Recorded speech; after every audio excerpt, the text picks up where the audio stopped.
Pertemuan Hasan al-Basri dengan sufi perempuan Rabi'ah Adawiyah merupakan kisah menarik yang syarat hikmah dan pelajaran.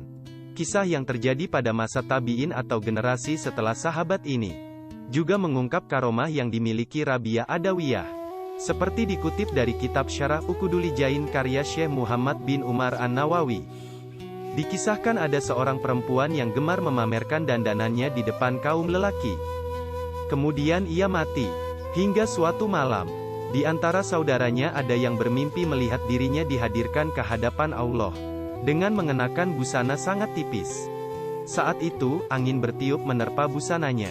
Tersingkaplah busana yang dikenakannya. Kemudian Allah berpaling, tidak sudi memperhatikannya. Allah berfirman bahwa dia ke neraka. Sesungguhnya perempuan itu termasuk orang yang suka memamerkan dandanannya sewaktu di dunia. Ketika suami Rabi'ah Adawiyah wafat, beberapa waktu kemudian Hasan al-Basri, ulama besar Irak yang hidup di awal kekhalifahan Umayyah, dan sahabatnya datang menghadap Rabi'ah. Mereka meminta izin diperkenankan masuk ke rumahnya. Rabi'ah pun mengenakan cadarnya, dan mengambil tempat duduk di balik tabir. Hasan al-Basri mewakili teman-temannya, mengutarakan maksud kedatangannya. Ia berkata, "Suamimu telah tiada, sekarang kau sendirian. Kalau kamu menghendaki, silakan memilih salah seorang dari kami. Mereka ini orang-orang yang ahli zuhud." Kemudian Rabi'ah Adawiyah menjawab, "Ya, aku suka saja mendapat kemuliaan ini. Namun aku hendak menguji kalian. Siapa yang paling alim atau pandai di antara kalian, itulah yang menjadi suamiku." Hasan al-Basri dan teman-temannya menyanggupi. Kemudian Rabi'ah Adawiyah bertanya, "Jawablah 4 pertanyaanku ini, kalau bisa aku siap diperistri oleh kamu." Hasan al-Basri berkata, "Silakan bertanya, kalau Allah memberi pertolongan, dan aku mampu menjawab, tentu aku jawab." "Bagaimana pendapatmu? Kalau aku mati kelak, kematianku dalam muslim husnul hatimah atau dalam keadaan kafir su'ul hatimah?" tanya Rabi'ah. Hasan al-Basri menjawab, "Yang kau tanyakan itu hal yang gaib.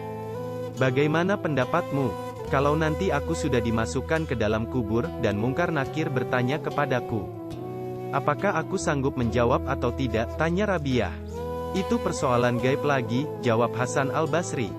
"Kalau seluruh manusia digiring di Mauqif Padang Mahsyar pada hari kiamat kelak, dan buku-buku catatan amal, yang dilakukan oleh malaikat hafazah beterbangan dari tempat penyimpanannya di bawah arsy. Kemudian buku-buku catatan itu diberikan kepada pemiliknya. Sebagian ada yang melalui tangan kanan saat menerima, dan sebagian lagi ada yang lewat tangan kiri dalam menerimanya. Apakah aku termasuk orang yang menerimanya dengan tangan kanan atau tangan kiri?" tanya Rabi'ah lagi.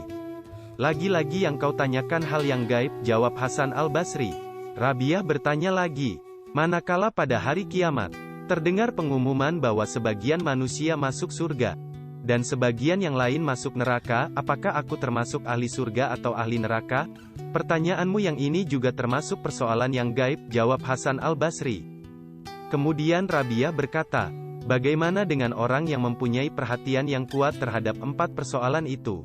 Apakah masih sempat memikirkan nikah?" Coba perhatikan kisah dialog tersebut. Betapa besar perasaan takut Rabi'ah Adawiyah terhadap persoalan itu. Kendati ia seorang solehah, namun masih diikuti perasaan takut yang luar biasa jika akhir hayatnya tidak baik. Diceritakan bahwa Rabi'ah Adawiyah itu mempunyai tingkah laku yang berubah-ubah.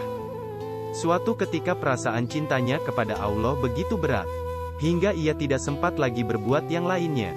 Pada waktu lain ia kelihatan tenang, tampak seperti tidak ada masalah. Dan lain waktu ia kelihatan sangat takut dan cemas. Suaminya pernah menceritakan, "Suatu hari aku duduk sambil menikmati makanan.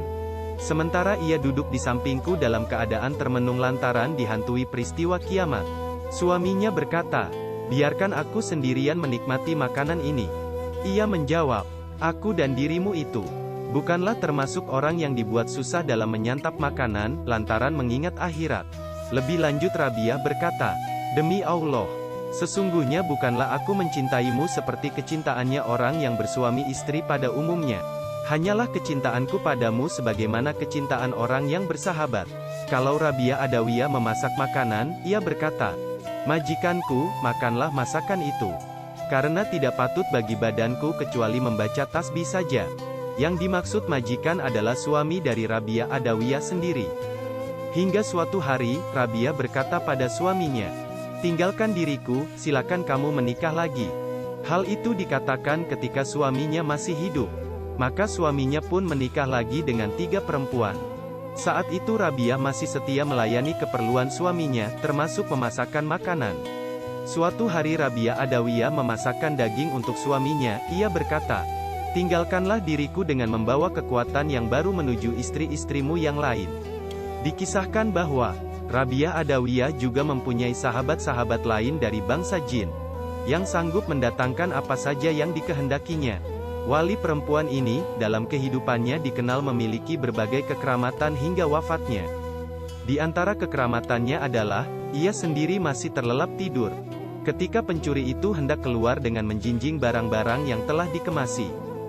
Mendadak pintu rumahnya hilang semua. Pencuri itu lalu duduk di samping pintu, yang dipandang semula belum lenyap. Tiba-tiba saat itu terdengar suara halus menyapanya. "Letakkan barang-barang yang kau kemasi. Keluarlah dari pintu ini." Ia pun segera meletakkan barang-barang yang telah dikemasi.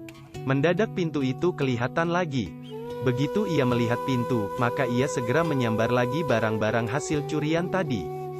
Tiba-tiba pintu itu hilang lagi. Seketika ia letakkan lagi barang hasil jarahannya. Pintu kelihatan lagi. Ia mengambil kembali barang hasil jarahannya. Pintu hilang lagi. Dan begitu seterusnya. Kemudian terdengar lagi suara lembut menyapa. Kalau Rabi'ah Adawiyah itu tertidur.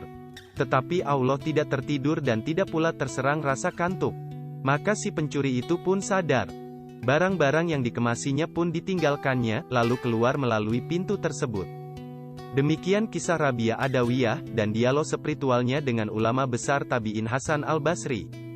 Semoga Allah merahmati kita semua.